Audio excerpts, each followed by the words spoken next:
Well, we'll move on now finally to Chris Busby. He's the radiation expert, and I spoke to him earlier today. He was arrested earlier this week. And let him tell his own story about what happened. Basically, the police decided that his laboratory, which he uses for writing scientific papers and court cases, was a bomb factory. Well, I was in Wales working on my boat. I got a phone call from a police constable woman to say that they'd had a 999 call from somebody, but they wouldn't tell me who, that said that there was a woman at my house acting strangely. And they'd gone to see if everything was all right, she said, and the woman was in a bit of a state because she said that, Chris hadn't come home and she was afraid he was ill or something, so she called me up and said, did I know this woman? This is Ruth, she lives with me.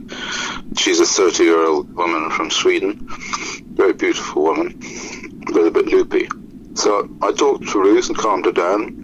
And then I thought that was the end of it. And then I thought I'd better come back and see if she's all right. So I got in the car, started driving back to Bideford.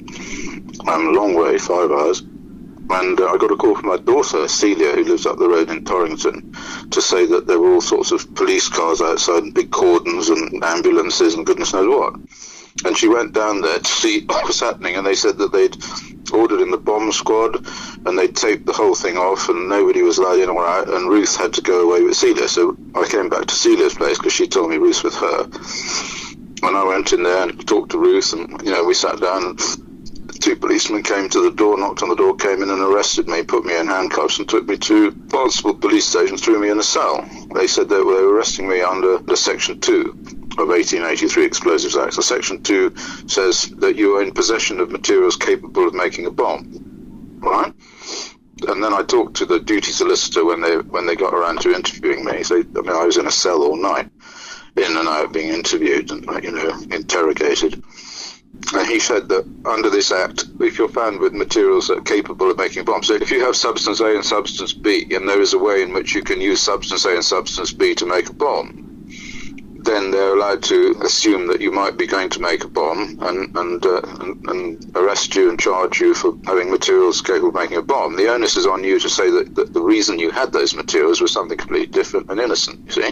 Now, I've got lots and lots of chemicals here, mostly associated with my work on radiation, that were also associated on my research on the living systems.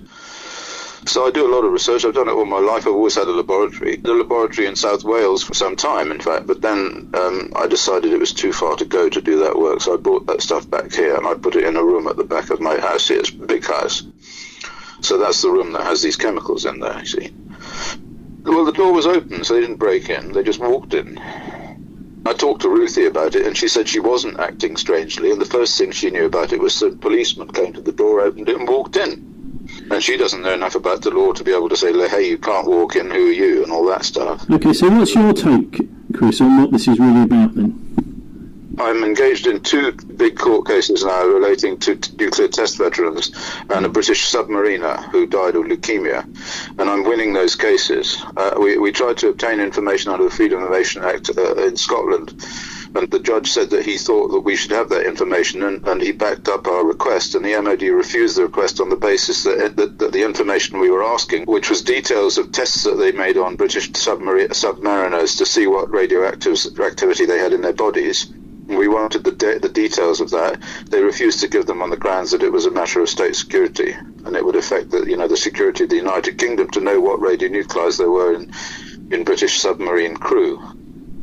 So that's the first thing. The second thing is I'm doing another court case for a woman called Doris Butler, a test veteran whose husband died of pancreatic cancer. And I brought in 2 quite eminent experts because they won't let me be an expert, so I'm being the representative.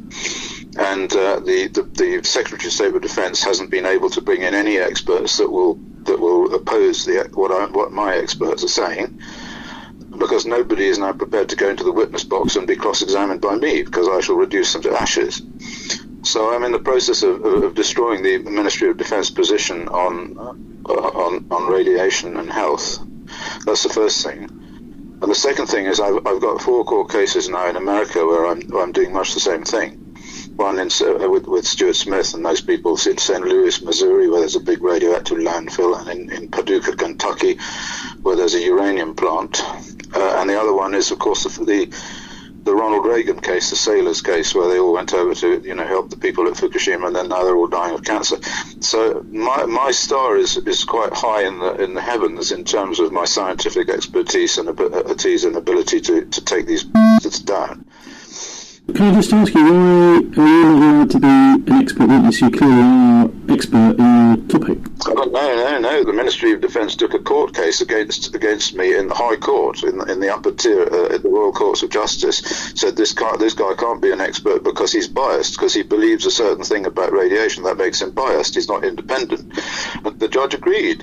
And so the judge found that I wasn't allowed to be an expert, notwithstanding the fact that I've got more scientific research papers out than more or less anybody in this area. I believe that internal radioactivity, like uranium particles mainly, but strontium-90 and all that stuff, that gets pumped out of nuclear sites and is part of the fallout from Chernobyl and nuclear weapons and all the rest of it, that stuff is about 1,000 to 10,000 times more dangerous than the current risk model says.